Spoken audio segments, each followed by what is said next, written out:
Assalamualaikum, dear viewers. Hope you are keeping great. আশা করছি আপনারা সবাই ভালো আছেন। My uncle may come tomorrow. আমার আঙ্কেল আগামীকালকে আসার সম্ভাবনা আছে। Bangladesh cricket team may win today's match. Bangladesh cricket team আজকের ম্যাচটি জেতার সম্ভাবনা আছে। আপনারা অবশ্যই ভাবছেন আমি দুইটা বাক্য বললাম এবং এই দুটি বাক্যই কিন্তু may ব্যবহার করার মাধ্যমে। MAY may এই মডেল অক্সিলারিটির সাধারণ অর্থ হচ্ছে সম্ভাবনা অথবা হতে পারে। ডিয়ার ভিউয়ার্স, আজকের ভিডিও ক্লাসে আমরা may মডেল অক্সিলারি ব্যবহারের মাধ্যমে স্পোকেন ইংলিশের বিভিন্ন সিচুয়েশনে বাক্য তৈরি করা শিখব। আর বেসিক্যালি আজকে আমরা তিনটি সিচুয়েশনে may এর ব্যবহার শিখব। প্রথমে আমরা স্ট্রাকচারটি শিখে নিই। বাক্যের শুরুতে সাবজেক্ট, তারপর may এবং এরপর মেইন ভার্বের বেস ফর্ম এবং তারপর আপনার প্রয়োজন অনুসারে অবজেক্ট বা এক্সটেনশন আপনি যোগ করে নিতে পারেন। তাহলে চলুন বাক্য তৈরি করছি। আজকে বৃষ্টি হতে পারে, তো ইংলিশটি হবে ইট মে রেইন টুডে। এখানে সাবজেক্ট হিসাবে আমরা ইটকে বসিয়ে নিলাম, কারণ এটি আবহাওয়া প্রকাশ করছে। আবহাওয়া, সময়, তাপমাত্রা এগুলো বোঝালে সাবজেক্ট হিসাবে ইটকে ধরে নিতে হয়। ইট মে রেইন টুডে, আজকে বৃষ্টি হতে পারে। আবার ধরুন আমি বলছি সে আগামীকাল চলে যেতে পারে, ইংলিশটি হবে হি মে গো টুমরো। হি মে গো টুমরো। ধরুন একটি বাক্য বলা হলো আগামী সপ্তাহে বাংলাদেশ সরকার লকডাউন দিতে পারে, অর্থাৎ দেওয়ার সম্ভাবনা আছে।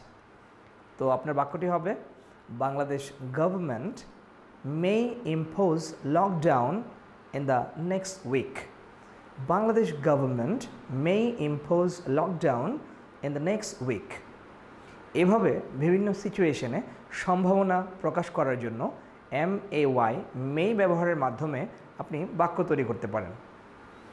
মেয়ের দ্বিতীয় যে ব্যবহারটি আমরা শিখব সেটি হচ্ছে অনুমতি নেওয়া, অর্থাৎ অনুমতি চাওয়ার জন্য আপনি মে ব্যবহার করার মাধ্যমে বিভিন্ন সিচুয়েশনে প্রশ্ন তৈরি করতে পারেন। অনুমতিসূচক প্রশ্ন কীরকম? ধরুন আপনি প্রশ্ন করলেন আমি কি আসতে পারি, ইংলিশটি হবে may I come in. May I come in. তো প্রথমে আমরা স্ট্রাকচারটি শিখে নিই। মে ব্যবহার করার মাধ্যমে যদি আপনি অনুমতিসূচক প্রশ্ন তৈরি করেন, আপনার স্ট্রাকচারটি হচ্ছে শুরুতে মে, তারপরে হচ্ছে সাবজেক্ট সহ মেইন ভার্বের বেস ফর্ম অর্থাৎ ফ্রেশ প্রেজেন্ট ফর্ম এবং তারপর অবজেক্ট বা এক্সটেনশন। ধরুন আপনি আপনার সিনিয়র কাউকে প্রশ্ন করলেন আমি কি আপনার নাম জানতে পারি, ইংলিশটি হবে may I know your name. অথবা আপনি কাউকে বললেন আমি কি আপনাকে একটি প্রশ্ন করতে পারি, ইংলিশটি হবে may I ask you a question. May I ask you a question. আমি কি আপনাকে একটি প্রশ্ন করতে পারি।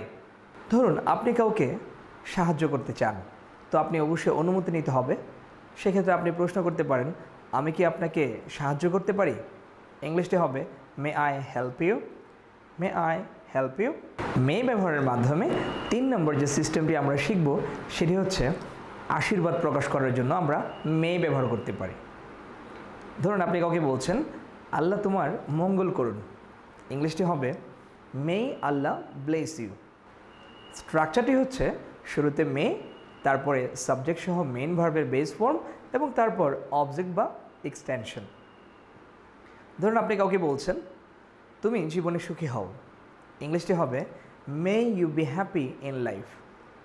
অথবা ধরুন আপনি বলছেন তুমি জীবনে উন্নতি করো, ইংলিশটি হবে may you shine in life. May you shine in life. অথবা আপনি কাউকে দোয়া করছেন তুমি সুস্থ থাকো, ইংলিশটি হবে may you keep healthy. May you keep healthy. ধরুন আপনি কাউকে বলছেন তুমি দীর্ঘজীবী হও, ইংলিশটি হবে may you live long. May you live long.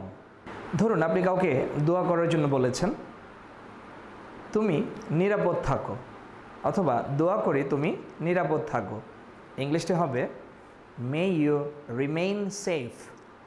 May you remain safe. Dear viewers, may ব্যবহার করার মাধ্যমে আজকে আমরা 3টি সিচুয়েশনে স্পোকেন ইংলিশের বিভিন্ন ধরনের বাক্য তৈরি করা শিখলাম। আপনারা নিজেরাও এরকমভাবে মে ব্যবহার করার মাধ্যমে সেন্টেন্স তৈরি করে অবশ্যই আমাদের কমেন্ট বক্সে কমেন্ট করবেন, যাতে আপনাদের স্পোকেন ইংলিশের প্র্যাকটিসটি হয়ে যায়। আর হ্যাঁ, ভিডিওটি যদি আপনাদের কাছে ভালো লেগে থাকে তাহলে অবশ্যই SM লার্নিং একাডেমি ইউটিউব চ্যানেলটি সাবস্ক্রাইব করতে ভুলবেন না। That's all for today. Hope to meet you again with another interesting class. Till then, stay happy, stay healthy, take care everyone. আল্লাহ হাফিজ।